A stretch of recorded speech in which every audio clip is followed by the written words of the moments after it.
नमस्कार दोस्तों, टेक्निकल सुविधा में आपका बहुत बहुत स्वागत है। आज हम इस वीडियो में पानी के मोटर पंप को रिपेयर करने वाले हैं। सबसे पहले इस मोटर पंप में क्या प्रॉब्लम है वो मैं आपको बताता हूँ। जब हम इस मोटर पंप को चलाते हैं तो इस मोटर की आवाज़ बहुत तेज़ आ रही है और पानी भी नहीं फेंक रही है। जो भी पानी आता है वो ना के बराबर है। तो इस मोटर पंप में टोटल दो प्रॉब्लम्स है। एक तो ये आवाज़ ज़ोर ज़ोर से कर रही है और पानी भी बहुत कम मात्रा में आ रहा है। इस मोटर पंप की आवाज़ की प्रॉब्लम सॉल्व करने के लिए हमें इस मोटर के दोनों बेरिंग चेंज करने पड़ेंगे और जो पानी की समस्या है, पानी नहीं फेंक रही है, उसका कारण जानने के लिए हमें इस मोटर के पंप को खोलना पड़ेगा। तभी मालूम पड़ेगा ये पानी क्यों नहीं आ रहा है। इस मोटर पंप के इनलेट पर एक नॉन रिटर्न वॉल्व भी लगाया हुआ होता है। उसमें भी कभी कभी कचरा अटकने से पानी कम मात्रा में आ सकता है। मैंने इस वॉल्व को पहले ही खोल के देखा है। उस वॉल्व में कोई भी कचरा वगैरह अटका हुआ नहीं है, इसलिए ये पंप आपको मैं खोल के दिखा रहा हूँ। मैंने इस पंप को खोला है। यहाँ देखिए, इसके अंदर जो है ये इसका इम्पेलर है जो कि पानी को खींचने का काम करता है। ये इस शाफ्ट से निकल के बाहर आ गया है। ये इम्पेलर शाफ्ट पर लगा हुआ होता है। नॉर्मली ये इतना फिट रहता है शाफ्ट के ऊपर कि कभी कभी आपको निकालने में दिक्कत हो जाती है, लेकिन ये इजीली शाफ्ट से निकल के इसके अंदर गिर चुका है। अब यहाँ देखिए, इसको मैं शाफ्ट के ऊपर लगा रहा हूँ, लेकिन ये बहुत ही लूज बैठ रहा है, इजीली जा रहा है अंदर, आगे पीछे हो रहा है। इसका मतलब इसका जो शाफ्ट है ये घिस चुका है।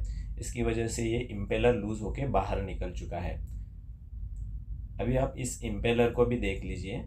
इसका जो है यहाँ से ये कट लगा हुआ है, यानी कि इम्पेलर घिस चुका है और घिसने की वजह से इसकी जो थिकनेस है इम्पेलर की वो कम हो गई है और ब्लेड भी शाफ्ट से निकल के बाहर आ गया है और उसी के कारण मोटर पानी फेंक नहीं रही है।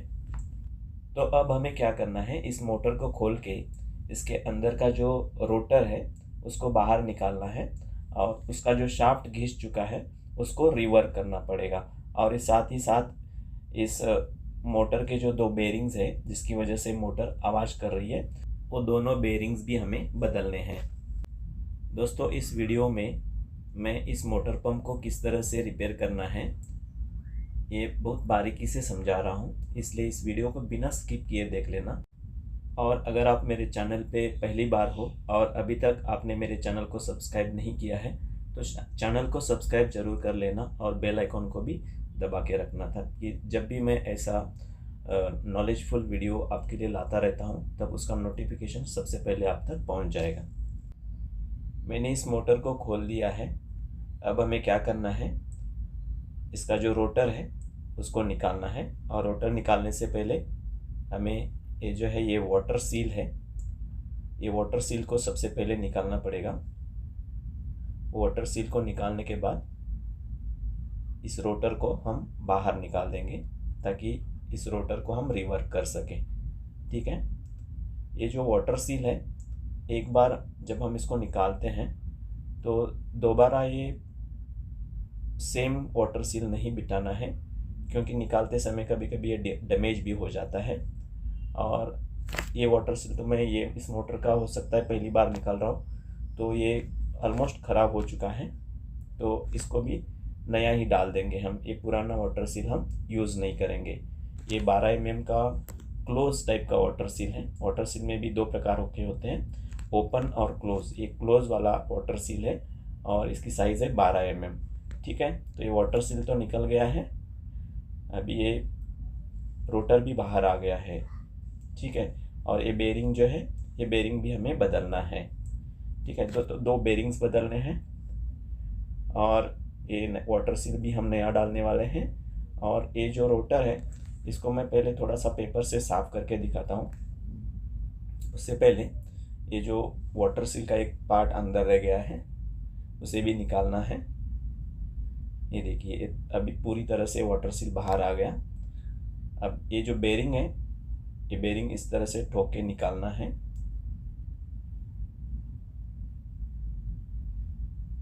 ठीक है, ये देखिए ये बेरिंग निकल गया है। अब इस बेरिंग का नंबर क्या है वो भी मैं आपको दिखाता हूँ। ये 6202 है। और ये भी बेरिंग हमें निकालना है।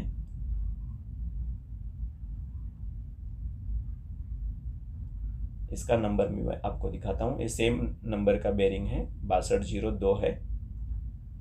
तो दोनों बेरिंग हम नया डालेंगे, वाटर सील भी नया डालेंगे। अब जो ये रोटर है इसको घिस के इसकी कंडीशन क्या है मैं आपको दिखाता हूँ। इसके ऊपर जो इम्पेलर जो है लूज बैठ रहा है, इसका मतलब ये आगे का पोर्शन जो है इस शाफ्ट का है वो घिस चुका है। इसको रिवर्क करना पड़ेगा, और इसको रिवर्क किस तरह से करते हैं उसका एक अलग से वीडियो मैंने अपलोड किया है। उस वीडियो का लिंक भी मैं इस वीडियो के डिस्क्रिप्शन बॉक्स में दे रहा हूँ। वो वीडियो भी आप एक बार ज़रूर देख लेना। उसमें पूरी प्रोसीजर मैंने दिखाई है कि इस शाफ्ट को किस तरह से रिवर्क करना है। ये देखिए, यहाँ शाफ्ट पर छोटा सा गड्ढा हो चुका है, एक स्टेप्स सी आ गई है, उसकी वजह से यहाँ इम्पेलर लूज बैठ रहा है। ठीक है, तो हमें इस शाफ्ट को रिवर्क करना है। उससे पहले मैं इस शाफ्ट के ऊपर आपको इम्पेलर लगा के दिखाता हूँ। ये नया इम्पेलर है मेरे हाथ में, ये देखिए यहाँ ये नया इम्पेलर भी लूज बैठ रहा है। तो इसका जो शाफ्ट है वो ही घिस चुका है, तो उसको रिवर्क करके मैं आपको दिखाता हूँ। ठीक है, तो दोस्तों मैं इस शाफ्ट को रिवर्क करके लेके आया हूँ। इसको वेल्डिंग करके लेथ मशीन के ऊपर कट करके जो उसकी ओरिजिनल साइज़ थी उसके हिसाब से इसको कटिंग करके लाया हूँ। तो इसका पूरा वीडियो वो मैं जो डिस्क्रिप्शन बॉक्स में लिंक दिया है उस पर जाके आप देख सकते हो। वो पूरा प्रोसीजर आपको यहाँ देखने को मिलेगा। तो मैंने यहाँ इस शाफ्ट को रिवर्क किया है। अब इस शाफ्ट के ऊपर मैं आपको नया वाला इम्पेलर लगा के दिखाता हूँ। देखिए कैसे फिट बैठता है। पहले ये लूज बैठता था, अभी देखिए ये पूरी तरह से फिटिंग बराबर हो रही है। ठीक है, तो ये जो रिवर्क का काम है ये परफेक्ट हो गया है। अब क्या करेंगे, मोटर के दोनों बेरिंग्स हैं वो बेरिंग चेंज करेंगे। बेरिंग चेंज करते समय भी हमें एक चीज़ का ध्यान रखना है, कभी भी मोटर का काम करते समय चालू वाले बेरिंग्स जैसे कि कम रेट वाले आते हैं चाइना मेड, वो बेरिंग्स हमें इस्तेमाल नहीं करने हैं, क्योंकि ये जो पानी का मोटर पंप होता है इसका स्पीड बहुत ज़्यादा होता है और लोड भी रहता है। तो बार बार हमें ये काम करना न पड़े, इसलिए बेरिंग्स लगाते समय अच्छे कंपनी के ही, अच्छे क्वालिटी के ही लगाने चाहिए। ठीक है, तो सबसे पहले मैं ये बेरिंग्स लगा के लेता हूँ।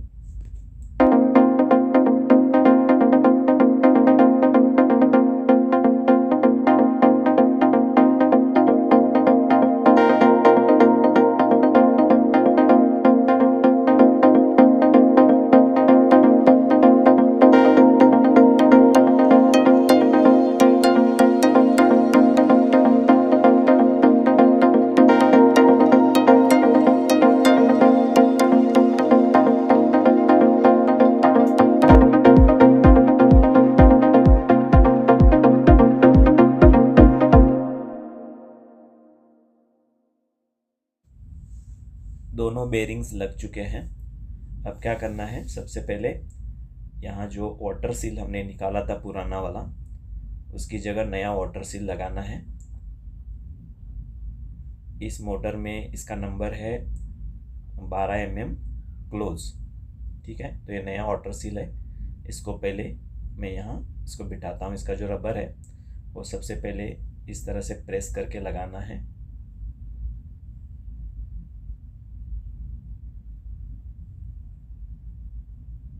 उसके बाद इसकी जो ये वाइट रिंग है उसको लगा देना है। इस वाइट रिंग का जो प्लेन वाला पोर्शन है ये ऊपर की तरफ करना है।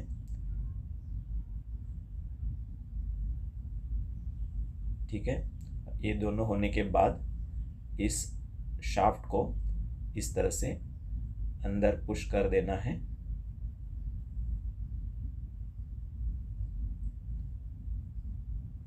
इसको थोड़ा सा ठोक के बिठाना है ताकि इसका जो बेरिंग है वो बेरिंग वाले प्लेट में ठीक तरह से अपने लोकेशन पर बैठ जाएगा।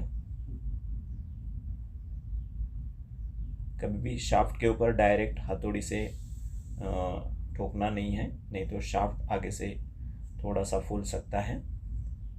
ठीक है, ठीक है, इस तरह से ये पहले वाला बेरिंग प्लेट में फिट हो गया है। अब हमें जो वाटर सील का बचा हुआ पार्ट है वो लगाना है। इसको लगाते समय भी एक बात का ध्यान रखना चाहिए, इसका जो रबर वाला पार्ट है ये ऊपर की ओर रखना है और ये जो प्लेन पार्ट है ये नीचे की तरफ रखना है, इस तरह से। ठीक है। उसके बाद एक रिंग आती है लॉक के लिए, वो भी लगानी है और अच्छी तरह से उसको प्रेस कर देना है। ठीक है दोस्तों, अगर आप इस वीडियो को बिना स्किप किए हुए देखोगे तभी आपको छोटी छोटी चीज़ें बारीकी से समझ में आ जाएगी, क्योंकि वाटर सील लगाते समय आप थोड़ी सी भी मिस्टेक कर देते हो तो हो सकता है कि जब आप पंप चालू करोगे तो पानी का लीकेज होने की संभावना ज़्यादा होती है। इसलिए बहुत सावधानी से इस वाटर सील को लगाना होता है। जिस तरह से इसका लगाने का तरीका है उस तरीके से लगाना है, अदरवाइज़ गलती से भी ये वाटर सील उल्टा लग गया तो इसमें से पानी लीकेज होने की संभावना ज़्यादा होती है। अब ये वाटर सील तो लग गया है। अभी इस नॉच में हमें जो पिन आती है जो कि इम्पेलर को लॉक करने के लिए होती है वो लगानी है। उसके बाद इसके ऊपर इम्पेलर फिट करना है। इम्पेलर को भी लगाते समय अभी पहले जैसा इम्पेलर लूज़ नहीं बैठेगा, क्योंकि इस शाफ्ट को हमने रिवर्क किया है। तो हो सकता है इम्पेलर को बिठाते समय थोड़ा सा हमें हथौड़ी से थोड़ा सा ठोकना पड़ेगा, तभी वो बैठ जाएगा। ठीक है,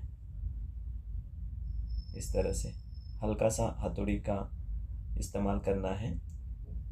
इम्पेलर को भी बिठाते समय इम्पेलर में और जो मोटर की जो पंप की बॉडी है उसमें बहुत ही कम, जितना कम हो सके उतना गैप रखना है।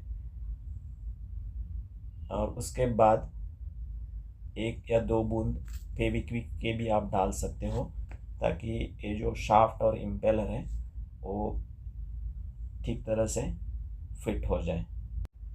फेविक्विक डालते समय एक बात का ध्यान रखना चाहिए, ज़्यादा फेविक्विक नहीं डालना है। अगर आप ज़्यादा डालोगे तो ये फेविक्विक अंदर जो वाटर सील है वहाँ तक पहुँच जाएगा और वाटर सील जाम हो जाएगा। इसलिए इस बात का हमेशा ख्याल रखना है। फेविक्विक डालने के बाद कुछ देर के लिए इस शाफ्ट को घुमा के देखना है। यहाँ देखिए, ये जो पंप की बॉडी है और ये जो इम्पेलर है इसमें बहुत कम गैप होना चाहिए, ना कि बराबर। जस्ट एक मोमेंट मिलने के लिए थोड़ा सा गैप, अदरवाइज बहुत कम गैप रखना है। ठीक है, ये इम्पेलर लग गया है। अब मैं क्या करता हूँ, इस मोटर को वापस जोड़ देता हूँ। जिस तरह से मैंने इसको निकाला था उस तरह से इसको जोड़ देना है। पंप को फिट करते समय यहाँ देखिए, ये जो पार्ट है पंप के बॉडी का ये ऊपर की ओर होना चाहिए, नहीं तो गड़बड़ हो सकती है। ठीक है, इस बात का ध्यान रखना। तो चलिए मैं इसको फटाफट जोड़ देता हूँ और इसको जोड़ने के बाद मैं आपको मोटर पंप चालू करके पानी भी इससे खिंचवा के दिखाता हूँ, ताकि जो हमने काम किया है वो सही हुआ है कि नहीं ये भी आपको पता चल जाएगा। ठीक है, तो चलिए इसको मैं जोड़ देता हूँ फटाफट फटाफट।